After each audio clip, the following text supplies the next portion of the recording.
It is my absolute pleasure to welcome everyone here today. We've got a really interesting selection of people in attendance. We've got clergy, we have project volunteers, we have project staff, we have people in church projects from the London Diocese. We also have people from further afield. We also have people representing non-church projects, but whoever you are, thank you so much for joining us today, and you are so welcome. And it is my pleasure to introduce Ronald Ranta to you today, who's joining us from the Alliance for Dignified Food Support.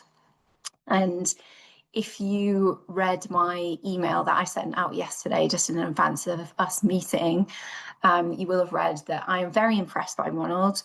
We chatted yesterday, we had a great chat, and Ronald has done all kinds of interesting things, some of which may come up when he's speaking to us. So he is currently an academic. By background, he was interested in political thought and international development. He's now zoomed in on working on food insecurity issues and the crossover between food and politics. He's also got chef on his CV. So he's previously been a chef for some fancy restaurants in London and also working for private companies. He's also a volunteer, volunteering with food insecurity organizations such as Fair Share, and a trustee. And he's also working at the moment for a very interesting, innovative food insecurity program that delivers HelloFresh style boxes to children in low income areas. So I just have full faith that everything that Ronald says to us today is going to be great. He may also talk to us a little bit about the Alliance for Dignified Food Support, which is the organisation that he's here representing today. So I had flagged Carl Walker was hoping to be here, and he has authored the report that Ronald is going to present to us today. But Ronald and Carl work very closely together as co-founders of the Alliance. I think that's probably enough from me for now. So with no further ado, I'll hand you over to Ronald. Thanks very much. That's a very, very kind introduction. So let me share my screen. Let's see if it works. Can everyone see my screen? Perfect. So let me give you a bit of introduction into the Alliance and to some of the work that we have done and are doing. And in particular, I'll talk a bit later about a piece of work that we're currently working on, looking specifically at staff and volunteers in food support organizations. So the word food support we use as a kind of umbrella term to discuss all the different types of organizations that provide food for people in need, from food banks to after school clubs to pantries. Let's see. Okay, let's move it. I'm not great in tech, so hopefully there won't be any tech problems. There's three of us who have co-founded the Alliance and do most of the work. The kind of starting premise of the Alliance is that we have a system right now, a food support system, that is not working. People have been talking about the last 10, 15 years, how we need to end food banks, move beyond them. We need to end food insecurity. Yet over the last 50 years, we have more food banks, more food pantries, and more food insecurity. So clearly something there is not working. In our minds, what is required is systemic change on a national level. But we do not anticipate that's going to happen anytime soon. And therefore, what do we do in the meantime, in the now, until we see that kind of systemic change? So our basic premise is that we need to further embed dignity in food support. And dignity has many, many different aspects of it, both in terms of how we treat those accessing food support, what does it mean to access food support, but also how we deal with staff and with volunteers.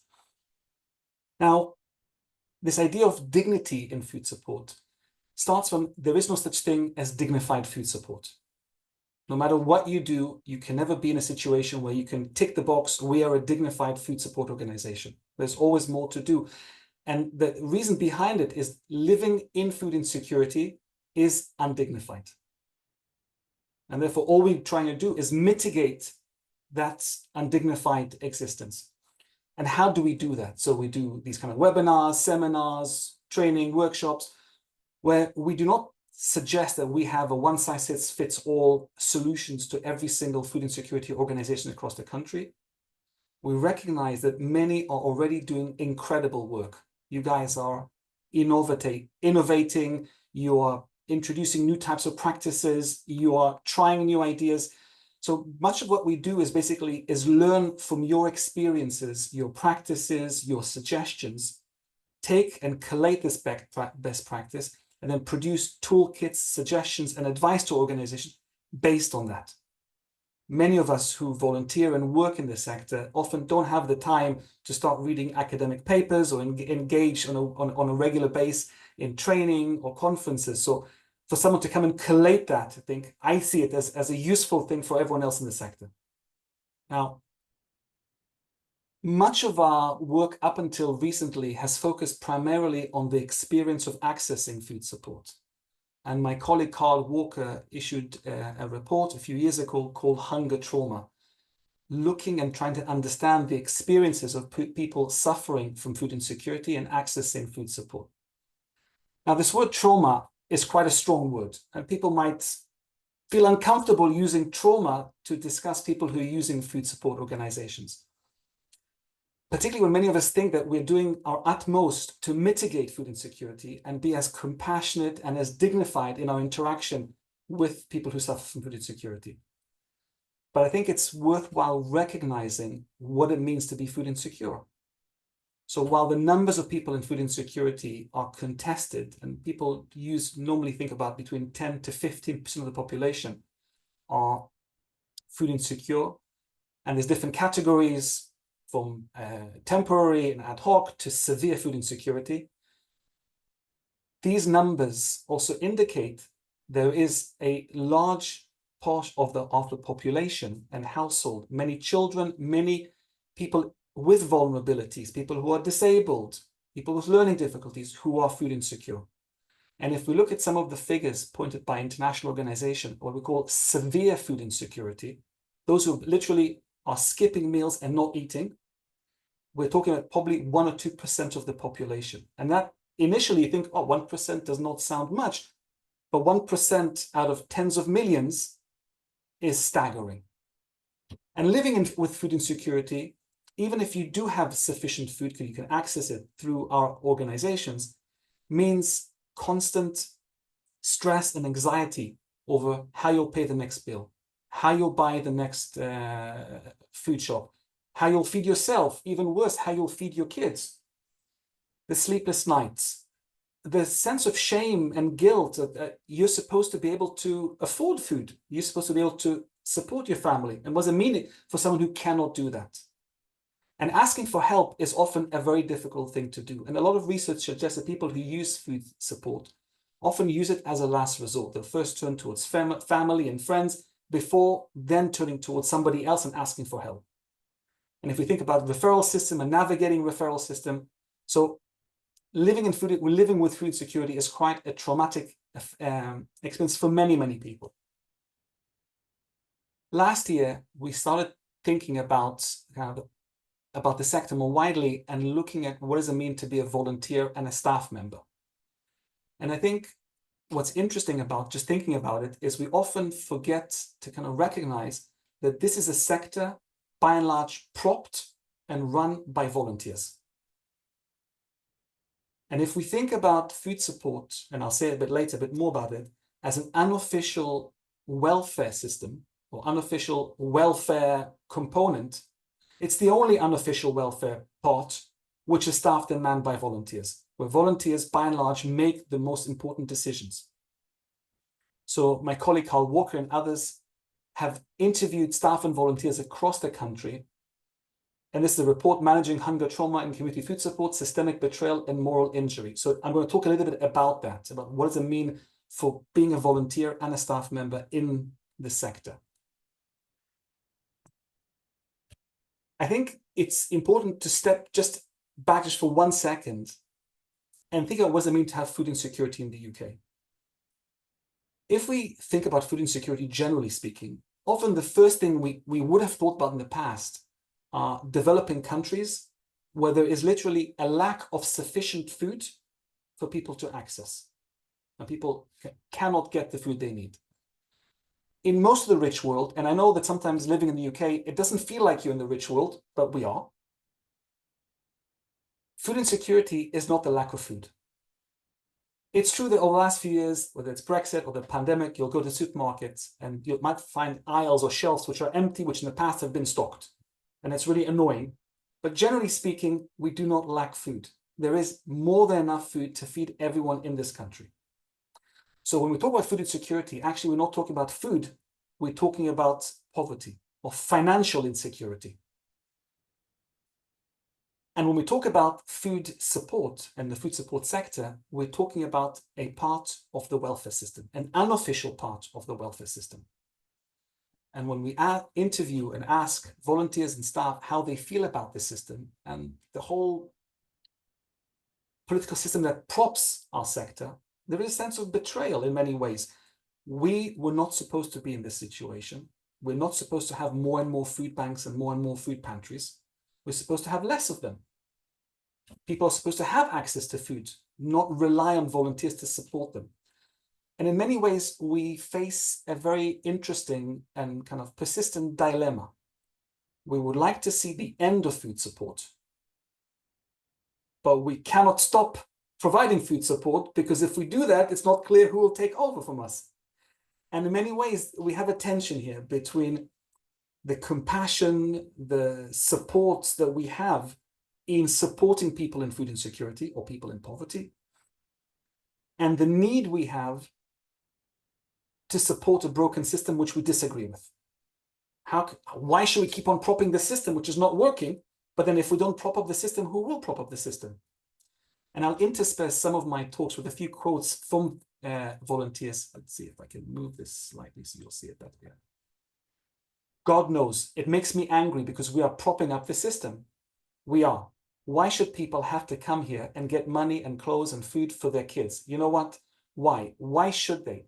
If all the food banks, hypothetically, and all the community hubs around the country just said, you know what? We're not doing this. We'd go back to poorhouse days, wouldn't we?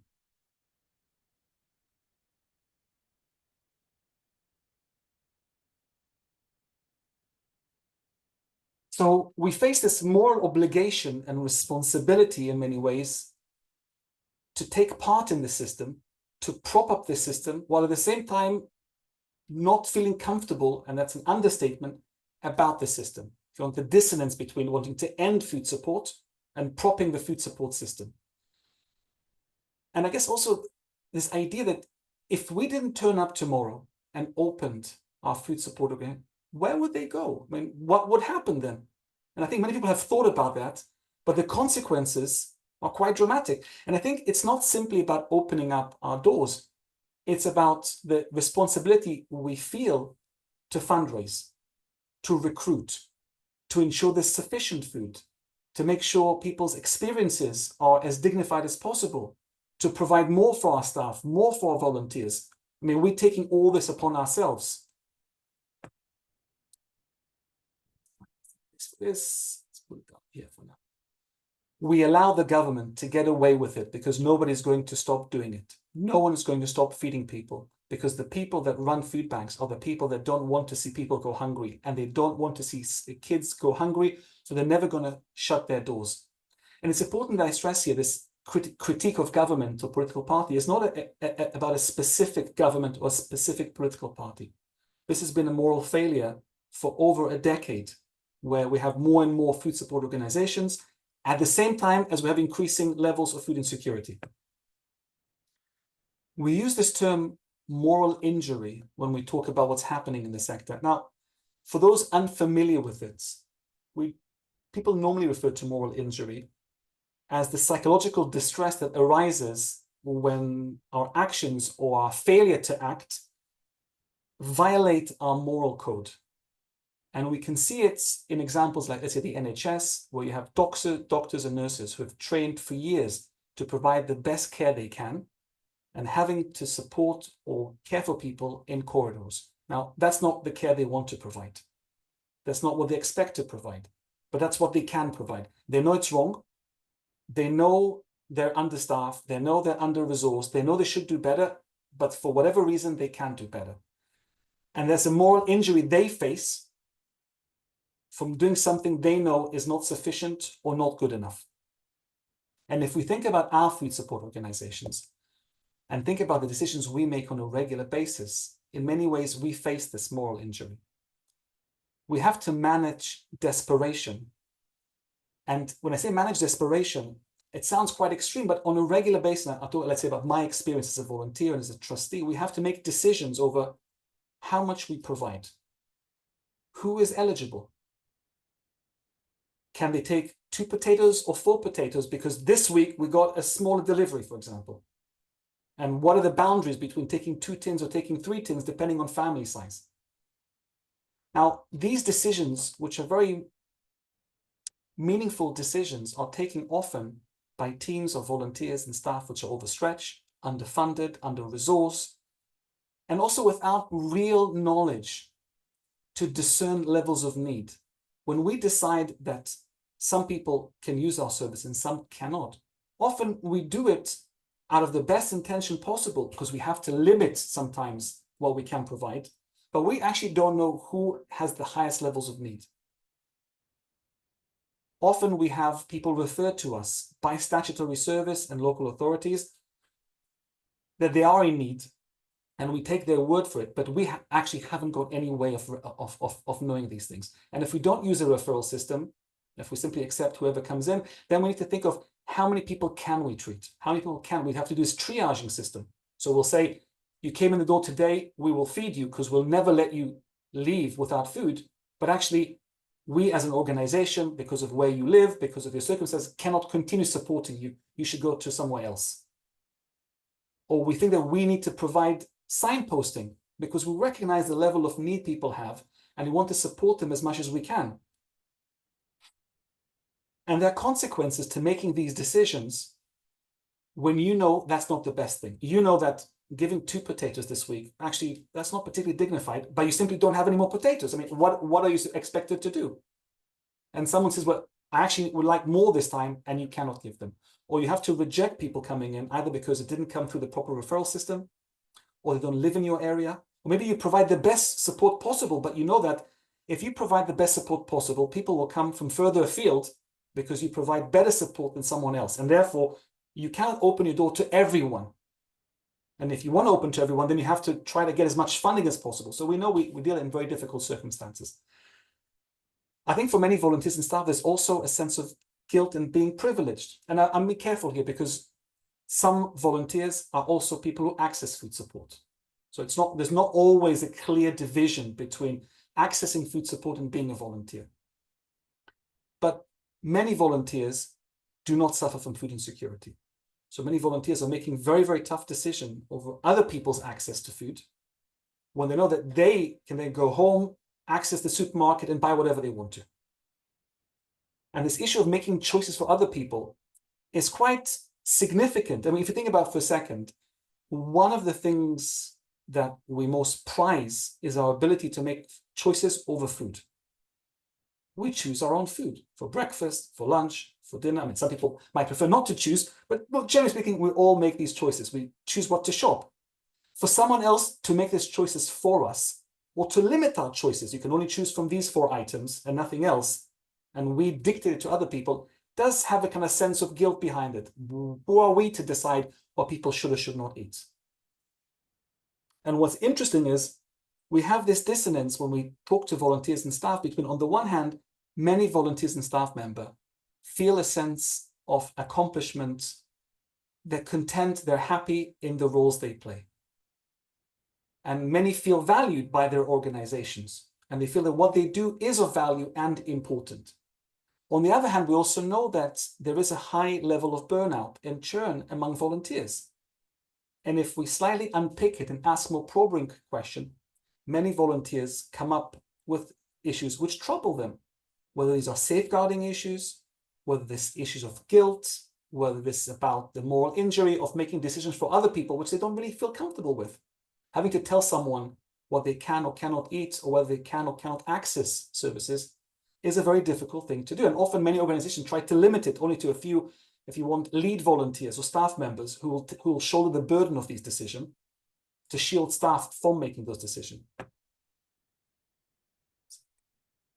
I mean, all the time, it feels very weird for me to be making up policies.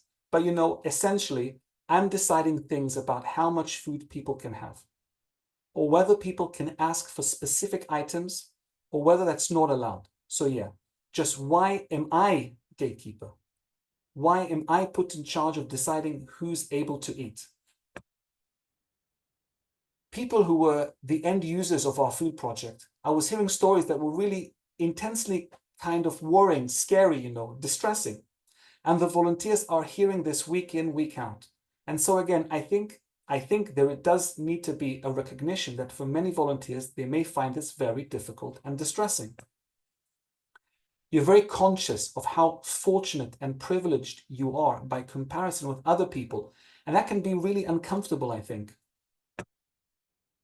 On this issue of hearing stories, I think many volunteers and staff want to be friendly and compassionate to the people who access their services. And in that space, they often have meaningful conversation with people who are in food insecurity. And often these conversations can be very, very troubling.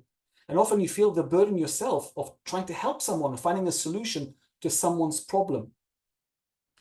If we think about that a bit more, people who work in occupational contexts where they regularly engage with vulnerable population are most often regulated, have formal training, supervision, and support. If we think about social care, adult care, we think about teachers, we think about nurses and doctors. If I go back to the point of food support being an unofficial part of the welfare system, it is very interesting that we deal with vulnerable population, which are also at a vulnerable point. They might have multiple vulnerabilities and suffer from food insecurity, therefore they come to our doors. We often do not have formal training. We do not have formal support. Some organizations have some levels of support, but it's very much an ad hoc system. There isn't a consistent level of training and support for volunteers and staff across the sector. And there aren't clear government guidelines, not at the national level, not at the local level. In many ways, we're expected to absorb everything that we do, all the stories that we hear, all the choices that we make, and keep calm and carry on. And this is concerning. We are making a lot of important and dramatic moral decisions, and that has an impact on us as staff and volunteers. And it has to be recognized. And in many of the discussions about food support, the one voice which is not in the room at all different levels is the voice of volunteers and staff who are at the, if you want, at the forefront of dealing with food insecurity and poverty. I think I personally was always aware that we weren't able to tap into wider expertise and training and support. Personally, I think it's a real weakness in the sector that if you are well-meaning, you can be, in a sense, very much on your own unless you happen to have other networks or things to draw on. And in this case, it's very much a postcode lottery. It depends on whether your local authority or some statutory services are supporting you or whether they're not. And then, again, there's no clear guidelines of them doing so. So I think at this point, I will stop. And I think Evi will introduce a few questions, and I'll come back at the end to suggest a few actions that we're proposing in recognition of this. I'll stop sharing as well. Great. Thank you so much, Ronald, for taking the time to explain that.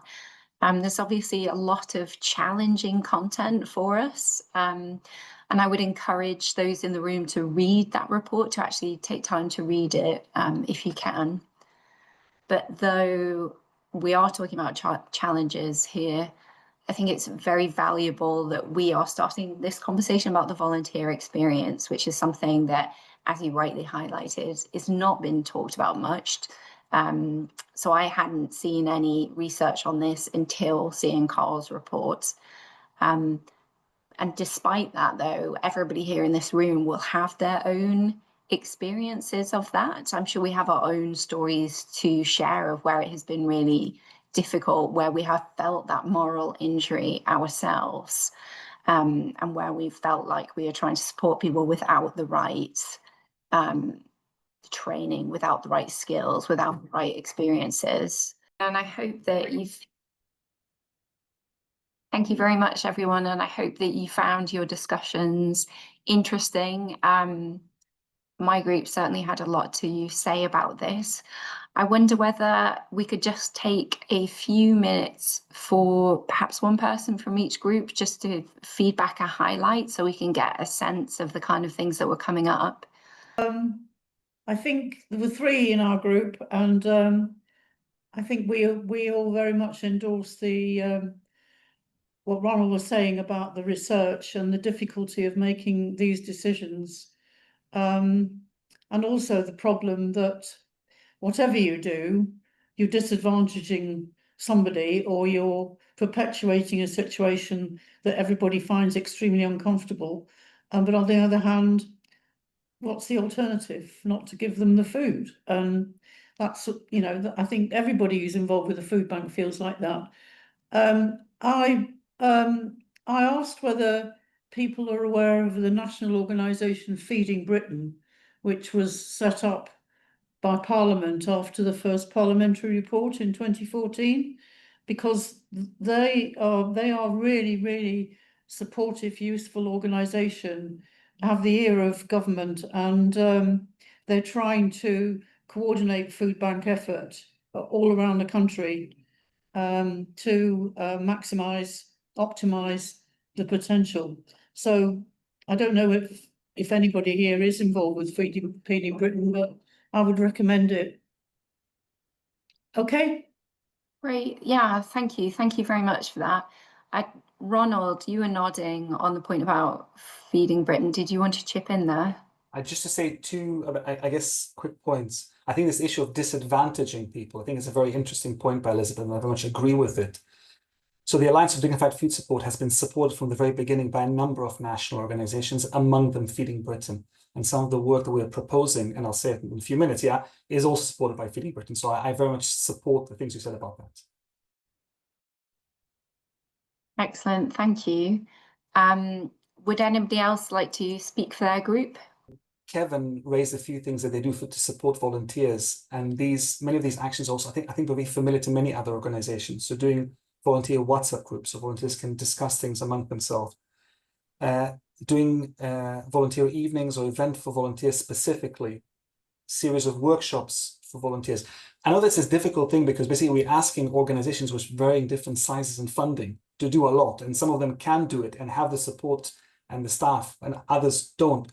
But I think it's important to recognize the role of volunteers and give them a time and space to discuss their thoughts, to feedback, and even just to relax and have fun amongst themselves in a kind of non-traditional setting that they normally have. Yeah, for sure. Thank you for sharing. So my group shared something that was kind of on the other end of the support spectrum. So Emma in my group spoke about formal trainings that had been offered to the volunteers that were taken up really well and appreciated. So including mental health first aid training, and also different workshops on issues that might be relevant to the kind of challenges that people were coming to the project with. So Emma mentioned training around how to work with people who'd experienced domestic violence. So we've identified 2 different types there. So the kind of formal workshop and training offer, but also the opportunity for volunteers to come together, I suppose, to decompress, maybe to chat among themselves about the kind of experiences that they're having. That then covers 3 of our groups. Does anybody else from our final breakout group want to be brave and step forward and say something? Yeah, it was just 2 of us in the group actually, with Jess from Twistle, and we are a Twistle Food Bank in Ealing. And I guess the thing that just suggested was quite nice is a debrief for volunteers at the end. So we come together as volunteers before the centre, but then we don't do a debrief at the end. And I think that's actually a good idea to give that opportunity to talk with each other and kind of, let's tell things that are on your heart if need be. Super, thank you for sharing that. That's a practice I'm aware of as well. So that's something that my church do, and I think they find it really helpful. And speaking for the church, the context specifically, which is relevant to many of us on this call, I have also seen food banks praying about some of the more difficult issues that have come up. So at the end, during a debrief, maybe anonymizing who said what, but then taking the time out to kind of reflect and hand some of it over to God as well. I'm now going to hand back to Ronald, who's going to speak a bit about the third question and what is it that we as food projects and communities of food projects, what more could we be doing? And there is a specific offer that the Alliance for Dignified Food Support is facilitating. Let me again share my screen. So let me first say that we're proposing a number of actions, but no one has to join them. It is a suggestive thing. So building on this report on moral injury, we have spoken to quite a number of organizations across the country, in addition to speaking to staff and volunteers. So we have a number of different that we've spoken to. We're also interested in being part of this next step of what can we do? Is there a way to think about collective action among volunteers and staff in the food support sector? So we've done a number of initial discussions, and there's a number of points we came across, and it's not clear yet what will be the final decision, but these are things we're thinking about. One is raising awareness of moral injury, of hunger trauma, of the dissonance and dilemmas faced by people in the sector. Another opportunity might be about collective days of action and what actually would we want to do on those collective days of action. One thing we have thought quite a lot about is thinking about a charter of rights for people working or volunteering in community food support organization. Something that would try to make it less an ad hoc experience and have some more kind of standardization. Again, fully recognizing that different organizations have different standards and different areas might have different requirements, but there at least there's some things we can all agree on that should be there for staff and volunteers nationally. We're also thinking about things we could ask for, a pledge, a call of action to do something, and whether this is about national policy or local policy. There's a number of things we have been thinking about. So for just to give you the two simple examples, one is thinking about the duty of care that local authorities might have, and what does it mean in terms of safeguarding, and how do they then interact with people who they want to refer to food banks. In many ways, not expecting food banks or food support organizations to have to take the responsibility and the duty of care. Thinking about the type and food that supermarkets provide the sector. In many ways, there's an unsaid, if you want, truth that most of the sector is propped by food coming out of supermarkets. Either it's donated or it's surplus through fair share or through other organizations, which we have to pay for because it's not free. Or most organizations have to then go and buy food. And most of the food they buy comes from the supermarket. And the question is, what is the responsibility of supermarkets? And we're looking at some research into this. And a report came out, I just forgot the name of the report just now, a few weeks ago, about the type of quality of produce that supermarkets provide charitable organization. In many ways, dumping food on us and asking us to sift through it and decide what is useful and what's not useful. And we're also looking more generally at what is the contribution that volunteers make by calculating what is the wage equivalent throughout the sector to explain to those in power the value of volunteers and how much this is really costing and how much is saving.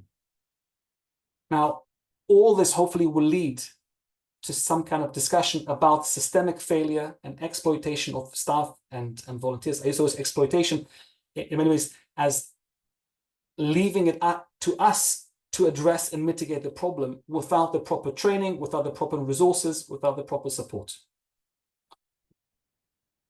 If this is something you're interested in, then you can go on our website and you can register for our newsletter. We very much would love to hear your experiences and to share that with us.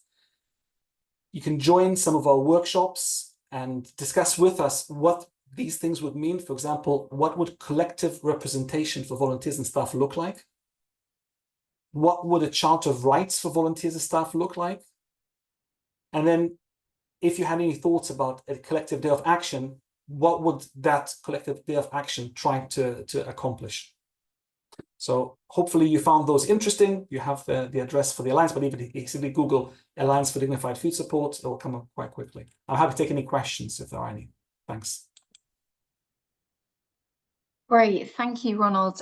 Maybe just before we go to questions, I'd just like to add a little to what you've already said. So firstly, thank you so much for presenting that as an option for those on the call to get involved with.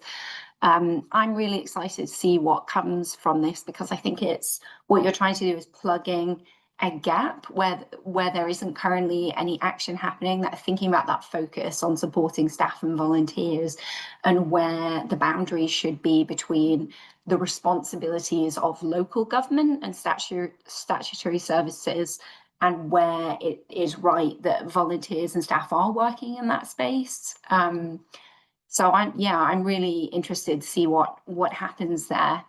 I would flag to those on the call that there are other initiatives at the moment that are also very interesting, although have slightly different focus points. So I would commend to you to look at the living wage movement, encouraging businesses to pay the living wage so that people don't end up on poverty wages where they can't afford to buy food for their families. I would also encourage you to look at Trussell's Guarantee Our Essentials campaign. That's making sure that the benefits that are given to people are actually sufficient for them to buy essentials, not just food, but the basics that they need for a dignified everyday existence. I would flag to you that there are a number of organisations at the moment that are campaigning and petitioning for the government to remove the limit, the two-child limit on benefits, which has been shown across, there's all kinds of research on this, but it's shown that if that was removed, that would have massive income on the number of people falling below the poverty line. I would also just mention that the Compassionate Communities team in the Diocese of London is looking to put together another training on specifically supporting volunteers in these kind of ministries where there is an emotional toil, a physical toil on volunteers and staff. So we'll be sending more information about that probably in the autumn, but that's one to keep an eye out for. So there are ways that we can act, even against what is, as we all know, quite a difficult landscape with lots of different factors at play from a social and economic point of view. Now then, just before we finish, does anybody have any questions that they would like to put to Ronald?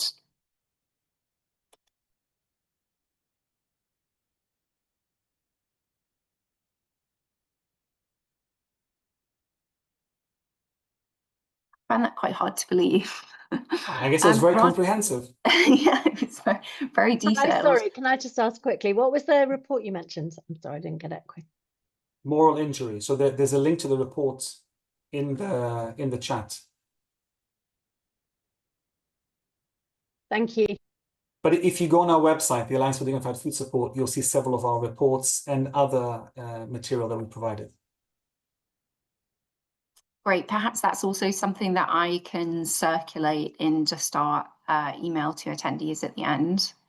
I wonder if, would you also be happy to share your slides? Would it be okay if we circulated those? Yeah, I'm very happy to send you my slides. No, not a problem. Great, super. I have a question then. I wondered if you wouldn't mind just talking a little bit about your work with Brite Box, which is something I alluded to at the beginning. But I think just that's a really interesting project that people in this room might like to hear a bit about. Okay, it's a very quick plug-in because we're running out of time. But so I work on this incredible initiative done by a charity called Voice of Hope in South London. The idea is to model and box on HelloFresh, but to provide it to children in deprived areas through their primary schools, normally looking at Key Stage 2, Year 3, Year 4, Year 5, Year 6. Children will get the box once a week on a Friday. The school will provide the box. The boxes have child-proof, dyslexia-proof recipes with pictures and fonts that kids can engage with. The idea is for kids to try these boxes for 36 weeks, 12 weeks each term for 3 terms. And this is not simply about providing a solution to food insecurity. It's about building food resilience among children and family. So children will take the box home, and it's for them to cook it either on their own, with their siblings, or with their family.